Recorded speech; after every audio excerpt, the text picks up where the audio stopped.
Well. How's everybody getting on? We're back with the next episode of You Know What? The Bear Buzz Podcast. Not going to chat too much. I interviewed two good friends of mine last week. Wes and Rambo, Wesley Wheel and Will Ramsey. They've had an absolutely mental time. This is an absolute belter of a story. But I didn't do much of an intro at the time, so I'm not going to faff about too much because it's a wicked story. So we're just going to get straight into it. So strap yourselves in, guys, and enjoy. Yeah, man. It's funny, I've been pretty nervous to tell it because it's kind of single-handedly the proudest moment of my life combined with single-handedly the most stupidest thing I've ever done in my whole entire life. That is what we've been saying the whole time. It was one of those situations as well where if you pulled it off, you were a hero, and if you didn't pull it off, you just look like an absolute wanker. You know what I mean? Yeah. It's everyone's got all the questions are negative. Did you have an exit strategy, or you know what I mean? The reality was we didn't pull it off. It's because we pretty much died. To be honest, being dramatic. You got through it at that point. We either got through it or we were dead. yeah. Too many of those situations throughout it all, and. But the reason why it ended up even coming about was I've worked with a fella, Ernie Vessels. He's just an absolute legend of a man. Big South African fella. It's always looks serious, but has just got the best yarns, and he's just a real good guy. And I worked alongside of him. It must have been for 6 months every day, just me and him. Yeah. And he taught me a lot. We both worked for B&B Interiors, and so we got quite close. And then unfortunately about 4 months ago he had a real bad stroke and rendered him useless. And I actually spoke to him for the first time yesterday, which was it was really good to see his name come up on my phone. It's obviously showing an improvement or so. And because I knew he was out of rehab and all the rest of it. But I got to actually hear him, and he still sounded like him, and he was still being able to take the mick out of me like he always did. So he's on the mend sort of thing. Yeah, it was really good. I got off that phone call in a real good mood, been thinking about him a lot. Especially us doing this for him, you know what I mean? I've been speaking about this all the time, trying to tell people about, because we try to raise money as well for it. So what was the go there then? He obviously had the stroke, and you said, we'll do something to raise money, sort of thing. Yeah, we were in work. The work turned around and said that we're gonna get some prizes together and sell raffle tickets, and just try and sell them around site and a few different sites that we're on, and £5 a ticket, and then we'll just all get together in the boozer in the Frankton Arms, and we'll do a raffle, and we'll just get some prizes out. And it was all tradey kind of stuff, radios. I think one of them was even a broom, I've got to be honest, and a 4-way charger and all that, loads of different things. And then when we were discussing that, as soon as he said that we were going to try and raise some money together, instantly I was like, right, well, I want to do something. And it was the first idea as well. I was like, right, I'm going to walk 100 kilometres in 24 hours. Okay. And everyone's like, why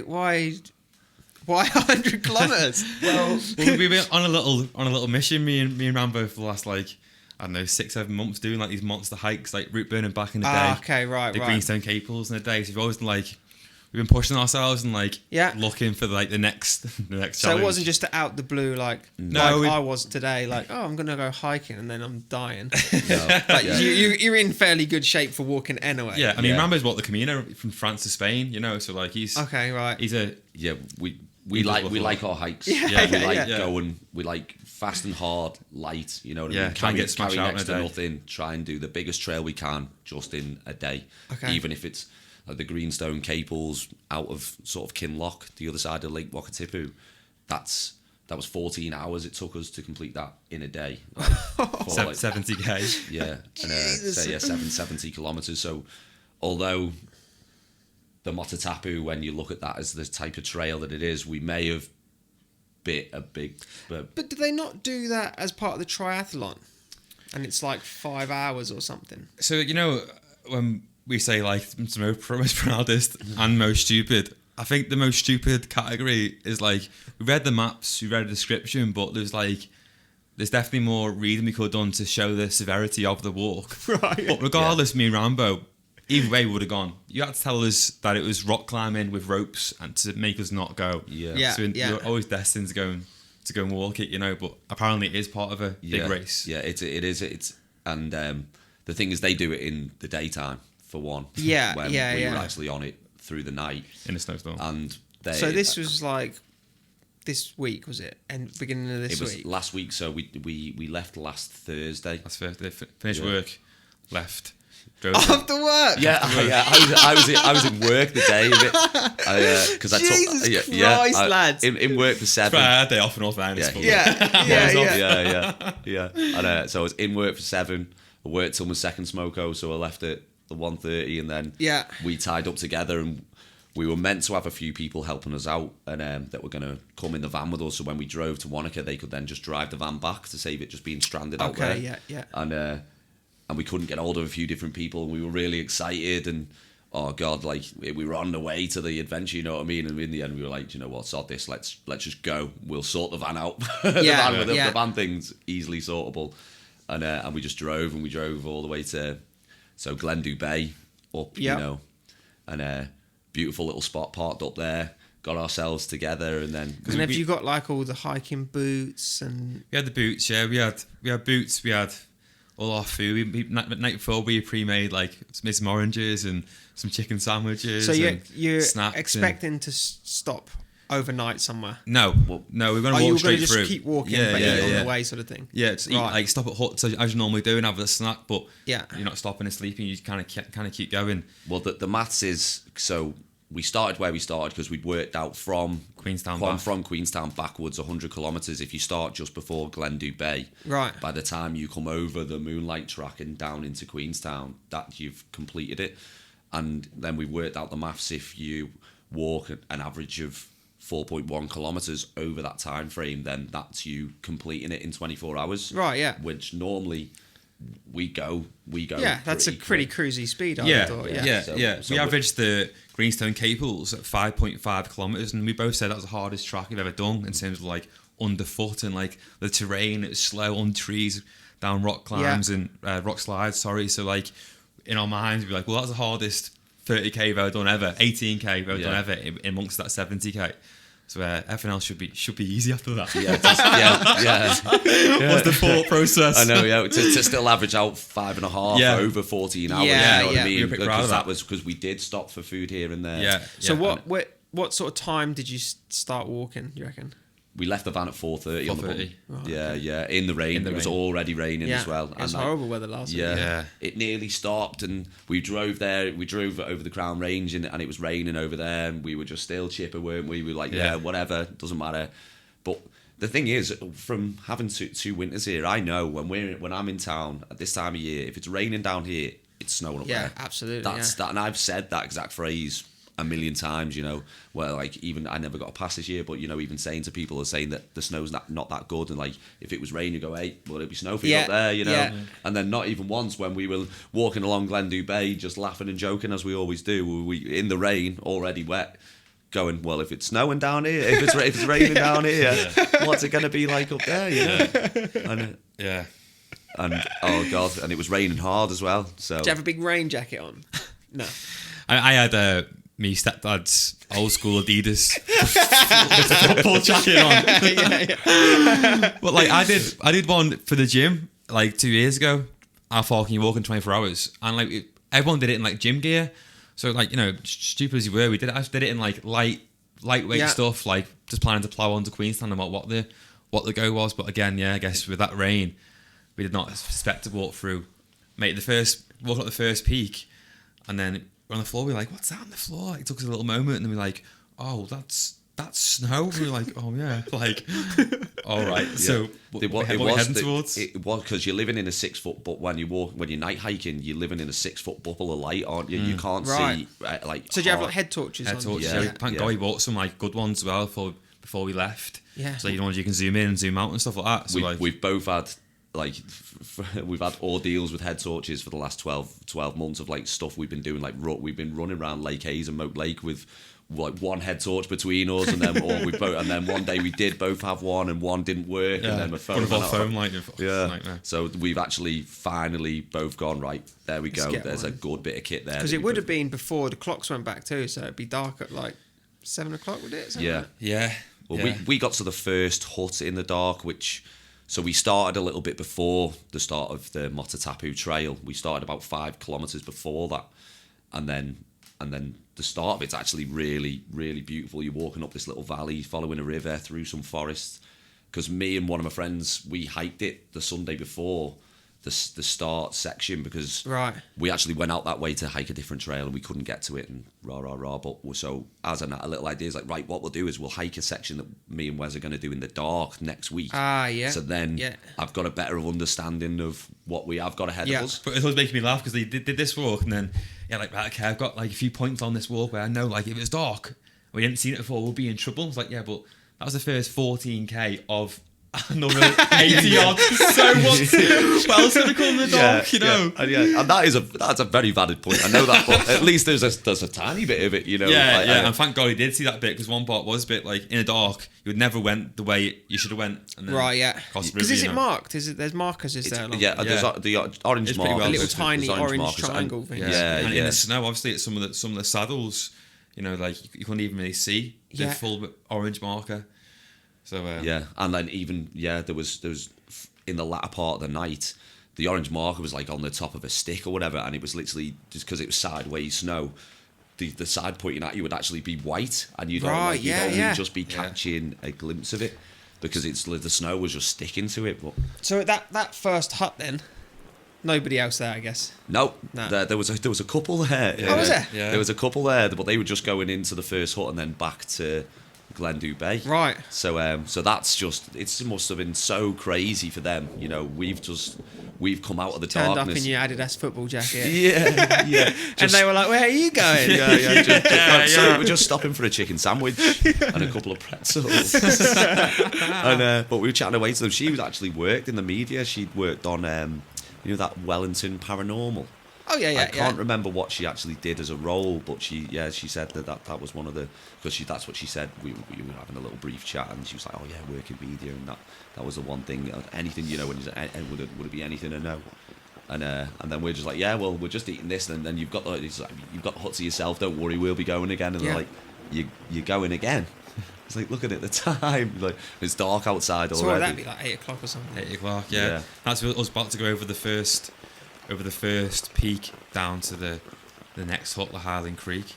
So obviously they knew what was coming next, and that's when we first spotted snow on it over that saddle. How far is it to that hut, do you reckon?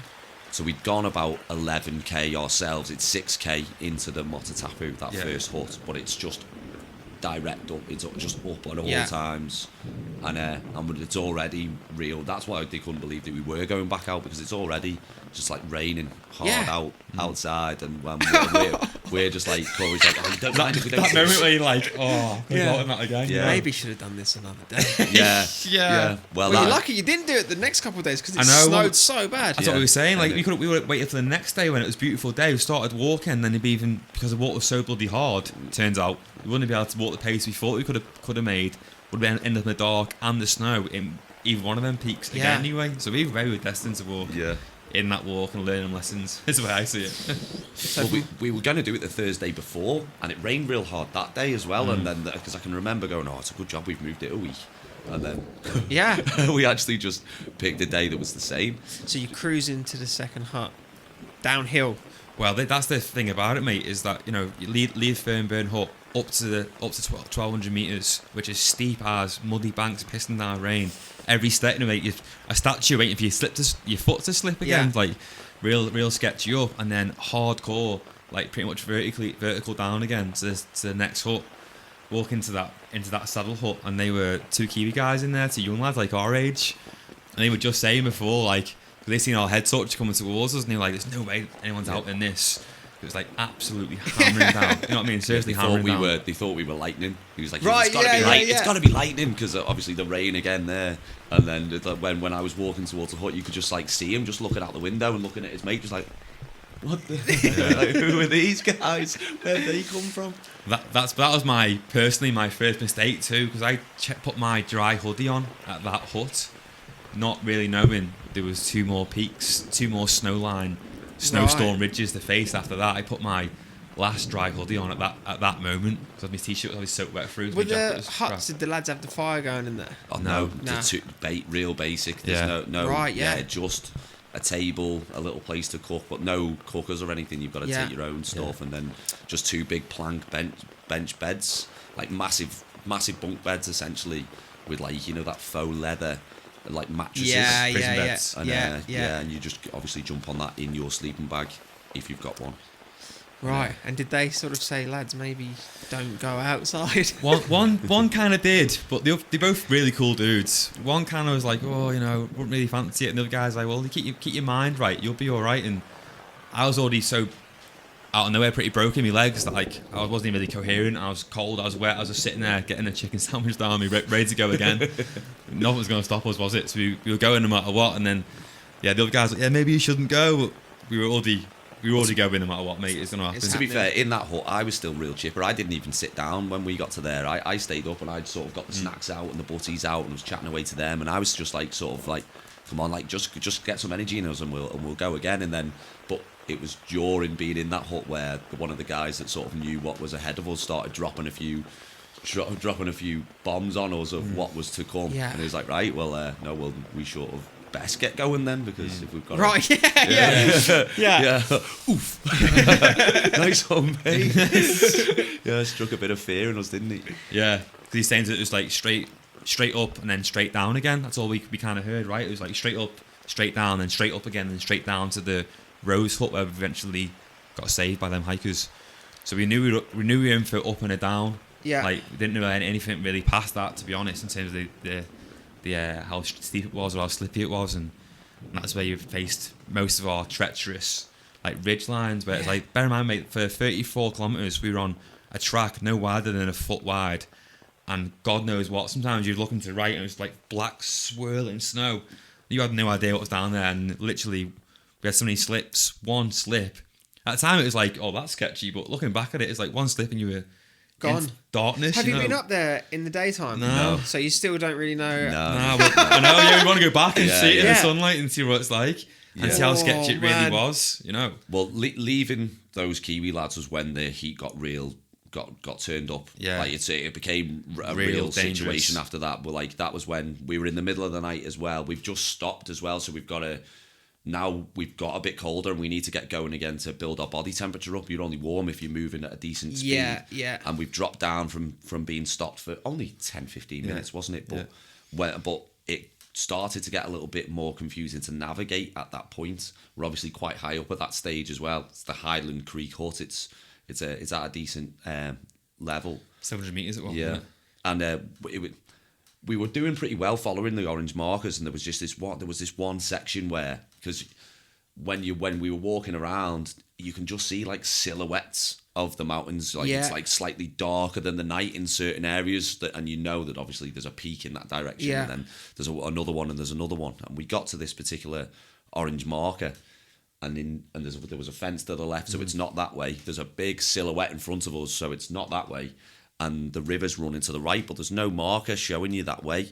And so Wes stayed in eyesight of that marker, and I went venturing off. You could tell people had walked there, but just not giving us another marker. And we've got to find it quickly. You can't be stood around for too long in those conditions. Yeah, you're shivering pretty much the first 5 minutes of him going. Your brain starts ticking then, you know, it's like... Yeah. Because it'd be... What do you reckon up there? 0 degrees? Oh. 1 degree? Well, it's the wind chill as well, I guess, as well, because it's blowing a hoolie and it's sideways snow most of the time. So, like, even the temperature itself, it's not just about that. It's everything. It's battering down as well. So, you know, it's raining. It's like almost offensive. It's that intense. It's like you just piss off for 2 minutes. Like, I'll take rain, but not this. You know what I mean? Man. Well, following all these little footsteps all through the tussocks and everything, and then eventually the river that I was following was just getting louder and louder, and I stepped up onto this rock and it was just a plume of water going off the edge, and I was like stood at the top of a waterfall, but in the dark. I couldn't see the bottom, can't see Wes's head torch anymore behind me, and I was like, well, it best not be this way. Yeah. Yeah, still no orange markers though. So back I had to go, found him again, and then I was like, well, that's the way we've come. There's a fence there. I've checked that way. We've got to start looking towards this silhouette. Yeah. And start scanning our head torches into the darkness, and then eventually, and it just looks atrocious. Where we are looking, you're like, it best not be here. Yeah, like it's sort of like some parts of walking in 20-30 meter on your hands and knees, like climbing up it, and slipping up it. It's like, and then couple that when you get real high up with the snow. Like when you were falling and slipping, you were in knee-deep snow. So like, I say I'm in shorts. We're both in shorts. You're in shorts. Yeah. Fucking So hell, in the boys! end, Come I on. know. This is meant. Yeah, always hiking shorts though. Always hiking shorts. Yeah. Like your new hiking pants. I guess your legs dry so much quicker than a pair of trousers. Right, if yeah. it is to stop, you're good, aren't you? Okay. Okay. But obviously you're not if it doesn't stop, you're not. knee deep snow. In the end, your legs are not you, Rambo, but my legs were like burning, like, so trying to avoid the ferns, but because it's only a foot wide, it's either walk through the snow where it burnt your skin, or try and avoid it and then slip off to the right, and then I don't know what's down there, so I'll just get burnt instead. Ferns every time. Ferns every single time. So yeah, it's that was a I can remember when we seen that first orange marker, when we were looking at that silhouette, and it was like, oh, sorry mate, but there is one there. It's this way. I wouldn't even look. You just come up, come steep down again, and I knew that guy said you're going up and down, so it was like, it can't be like literally straight up again, can it? We had to come right down to a creek, and then Rambo's gone off to the right, couldn't find the waterfall. I'm like, I'm not even looking up there. I'm not going to look up there, and then I see Rambo spotting the light up, and I was like, don't be up there. And he goes, mate, I found it. And I was like, oh my god, I got straight up again. Spotting them in the end. It was like, at first it was real difficult, to like actually focus, because the snow was stopping the torch being as good as it actually was. You know what I mean? Yeah. It's like almost not white out, but almost white out. So you were having to look at. You end up just illuminating the snow. In front of you. Yeah, exactly. Yeah. Yeah, and then when I spotted that one, and then that was a real tough scramble up. It was so slippery, and the lads did warn us, didn't they? It was like it is a goer from the start. Yeah, and down to like 600 meters, back up to 13, straight down to straight down to 6, and then meander across a little bit of a creek, and then back up to 13 again. Right. We dropped 700 meters in the space of like moving forward about 3 kilometers. Yeah. So what time of the night is this now? It's like 1 in the morning. Yeah, we left that hut. We all got to the second hut around about 10 p.m. Stayed for 15, and then cracked on. So this is all between 10 and sort of, I think it was about 2:30, 3 o'clock by the time we got to the next hut. Yeah. And so between those two, the Highland Creek hut and the Roses hut, which is where we were aiming for, there was that was the darkest part of the night, the most snow we had to face, the sketchiest parts of the path that we, honestly, it was like meandering around these ridges on the side of Knuckle Peak, it's called. It's 1,800 metres, so a little bit more than Ben Lomond, and we're just stuck to the side of it, sort of just meandering round, just surrounded by silhouettes, and like you just don't know. All the while going, we best not be going over that. Yeah. We can't go over that. Please, God, we best not be that way. See, I just remembered as well, this you're raising money for this. Yeah. You best be earning some good money for this. Yeah, well, we got over $1,000. I think it's like $1,100. Still running as well, I hope we're going to plug this little podcast. Absolutely.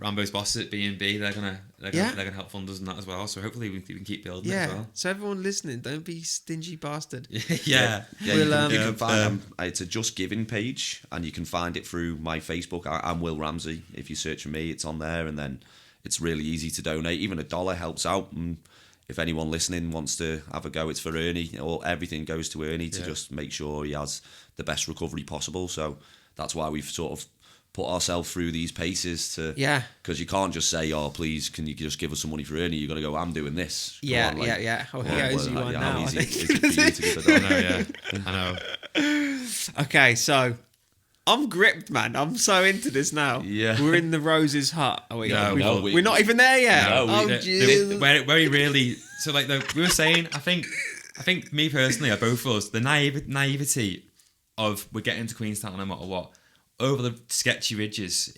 It was sketchy. It was a little bit scary, but you kept walking. Make sure your foot was strong.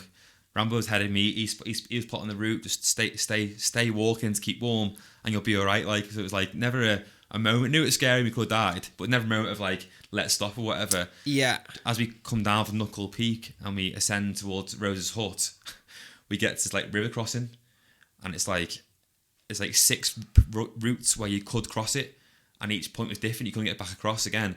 And the lake was like, the river was like, in some parts, like waist deep. Like, fast flowing water. The sound of it, man, you know, like. It's loud water in the night, it would be, yeah. And we're like on the map, we're like, Ram had a really good app on his phone. On the map, we're literally like a stone's throw from this hut. Obviously, you can't see it because it's pitch black, but we're a stone's throw from this hut. But, you know, try and get across this point was like, real. There was no way to get across that didn't come with risk. Yeah. And the risks were severe risk massive already, because even getting a little bit wetter than we were, like the problem that we were having was the time that it was taking for us to make the correct decision. That was essential. We made the correct decision at this point. There was no way we were crossing this river without getting a bit wet. We had to find the way we got the least wet. Yeah.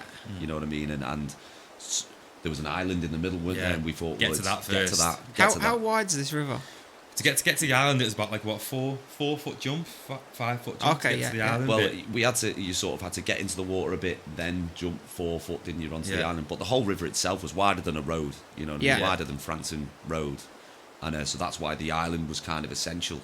And then when we got onto there, we were sort of penned in, because the way that we came on, I can remember turning around to think, just in case this isn't the way, what are we dealing with? And it looked well worse to go back to where we started. It was like, God, now you like jumping to land on a rock that's like then 2 foot away from the other side, and you're like, right, well, we're going this way then, aren't we? And it was like you know, one of those challenges where there's 3 doors and 2 doors lead to death and one leads to life. And that's the game we were in, but we've already been there 20 minutes, probably 25, trying to assess all these different things. We had to make the right decision, you know what I mean? We were very aware that we had, at that point we had no dry clothes, piss wet through, we were very aware like we had to get across and make the absolute correct decision. And like, I was a bit vulnerable to Rambo. I was kind of like, I'm a bit worried for myself here. At dawn, we had no dry clothes. I was shivering like crazy, like real cold. Are your boots all soaking wet too? Yeah. Ice all like and snow all and top of my boots and stuff. But it's just like, you know, you're walking through knee deep of snow. Man. So we've had sodden socks on for just too many hours. Too many hours. So you can imagine what our feet are like, you know. Thank God on the island we finally pick our route to jump across. Got your bag on, and like last minute we're like, right, take the bags off and and throw it across. So he threw bag across, and Rambo's like, make sure you make it, 'cause, you know, we don't make it. Like, you don't want to throw your bag in the river. You're gonna be in trouble. You really don't want to throw your bag in the river. So I jumped across, threw your bag across. The jump was scary enough. Like, what's funny about the jump? The first 3 foot was like, you know, shin deep water. The last 2 foot, as you got close to the bank, was like waist deep, real fast flowing. You got on that, you're into the night, you know. Like, right, yeah. Yeah, you are gone. You're See gone. you later. Like, it was a little like it got narrower at that stage as well. So the water's pace, it was like it was fast flowing anyway, wasn't it? But in this channel that we were jumping off, it was like just shooting through. You wouldn't be able to hang on. It will tuck you, you know. Yeah. We got across. Is like, right, jumped across. Like, Rambo threw your bag across. Bear in mind, for the last 3 hours, like his mantra's been, I've got a dry coat and a dry pair of socks. We'll get on the hut and we'll get going again. I had a dry t-shirt I could have put on. I was for hours and hours and hours. I was thinking, well, as soon as I get to Rose's hut, I can get out of these socks. I can change my coat. I can get warm again, and I can go again, reset and go. And he's over. He's got his bag on his back. I just launched my bag over straight into the water. Straight in. It's like, you have got to be kidding me. The noise it made and everything, man. You knew instantly everything was wet. Like the way it landed, it hit like the bank, you know, but real mossy wet bank. And the way it landed. As well. Like, where's pick me bag up? I said Lears couldn't even know. They know what's going on. Couldn't even see it. Nothing. I've jumped over, I've picked it up, and I was like, right, we need to get moving. We're on the other side, we've done it. As we're walking along, I'm like clipping my bag up, and I could feel it dripping on my legs, and I was like, that's minging that. But when I felt the bottom of my rain, just like a rain cover over the bag, when I've picked the bag up, it's just scooped up a load of water inside of that rain cover, and the bag's just sat in a puddle in the thing.